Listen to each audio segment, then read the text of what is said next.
सड़क सुरक्षा को लेकर रीवा पुलिस अब पूरी तरह से एक्शन मोड में नजर आ रही है। पुलिस मुख्यालय के निर्देश पर पुलिस अधीक्षक रीवा के मार्गदर्शन में यातायात पुलिस के द्वारा हेलमेट अनिवार्यता को लेकर व्यापक अभियान चलाया जा रहा है। इस अभियान में जहां एक ओर आम नागरिकों को हेलमेट पहनने के फायदे समझाए जा रहे हैं, वहीं दूसरी ओर नियम तोड़ने वालों पर कड़ी कार्रवाई भी की जा रही है। यातायात पुलिस के द्वारा लगातार ट्रैकिंग अभियान चलाकर बिना हेलमेट वाहन चलाने वालों के चालान काटे जा रहे हैं। इतना ही नहीं, बार बार नियमों की अनदेखी करने वाले चालकों के ड्राइविंग लाइसेंस निलंबित कराने की प्रक्रिया भी तेज कर दी गई है। पुलिस का स्पष्ट संदेश है कि सड़क पर सुरक्षा के साथ कोई समझौता नहीं किया जाएगा। इसी क्रम में आज शहर के स्पोर्ट्स कॉम्प्लेक्स में आयोजित समर कैंप के शुभारंभ अवसर पर एक विशेष जागरूकता कार्यक्रम आयोजित किया गया। कार्यक्रम में अतिरिक्त पुलिस अधीक्षक आरती सिंह, खेल अधिकारी धौलपुरी जी, सूबेदार यातायात अखिलेश कुशवाहा और अंजलि गुप्ता सहित अन्य अधिकारियों ने बच्चों और उनके अभिभावकों को हेलमेट पहनने की अनिवार्यता के बारे में विस्तार से जानकारी दी। अधिकारियों ने कहा कि हेलमेट सिर्फ चालान से बचने का माध्यम नहीं, बल्कि जीवन की सुरक्षा का सबसे महत्वपूर्ण कवच है। बच्चों के माध्यम से परिवारों तक ये संदेश पहुंचाने का प्रयास किया जा रहा है ताकि आने वाली पीढ़ी शुरू से ही यातायात नियमों के प्रति जागरूक बने। अब ये स्पोर्ट कॉम्प्लेक्स में बच्चों को कुछ मार्गदर्शन दिए गए हैं।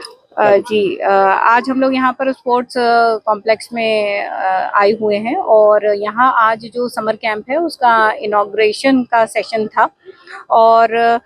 बच्चों से इंटरेक्ट किया गया और साथ ही हमारा जो हेलमेट को लेके अभी अभियान चल रहा है, ये अभियान 10 मई तक कंटिन्यू रहेगा। तो बच्चों को यातायात नियमों के बारे में भी बताया गया और ये अपेक्षा की गई जैसे कि जो हमारे यातायात के मूलभूत नियम हैं, प्रायः जो एक्सीडेंट का कारण है या जो डेथ का कारण है वो यही है कि लोगों के द्वारा ट्रैफिक नियमों का पालन नहीं किया जाता है। तो आज इस प्लेटफॉर्म के माध्यम से बच्चों को ये बताने का प्रयास किया गया कि वो जब भी बड़े होकर मतलब जब 18 के हो जाएंगे तो 2 व्हीलर चलाएं तो हेलमेट लगाएं, 4 व्हीलर चला रहे हैं तो सीट बेल्ट अवश्य पहने और खास तौर से जो हमारा युवा वर्ग है वो ओवर स्पीडिंग कहीं ना कहीं ओवर स्पीडिंग वो लोग करते हैं और दुर्घटना के शिकार हो जाते हैं। तो ये भी बताया गया कि ओवर स्पीडिंग ना करें और साथ ही मोबाइल पे बात करते समय या नशे की हालत में कभी भी गाड़ी ना चलाएं और यदि वो कहीं ऐसा देखते हैं कि कोई ऐसा कर रहा है तो वो उन्हें भी टोकें। और ये भी कहना चाहूंगी इस प्लेटफॉर्म के माध्यम से कि चूंकि पुलिस चालान कर रही है या पुलिस आम जन से कह रही है, ये रिक्वेस्ट कर रही है कि वो ट्रैफिक नियमों का पालन करें, सिर्फ इसलिए हमें ट्रैफिक नियमों का पालन नहीं करना है बल्कि इसलिए करना है क्योंकि ये कहीं ना कहीं हमारे और आपके जीवन का प्रश्न है।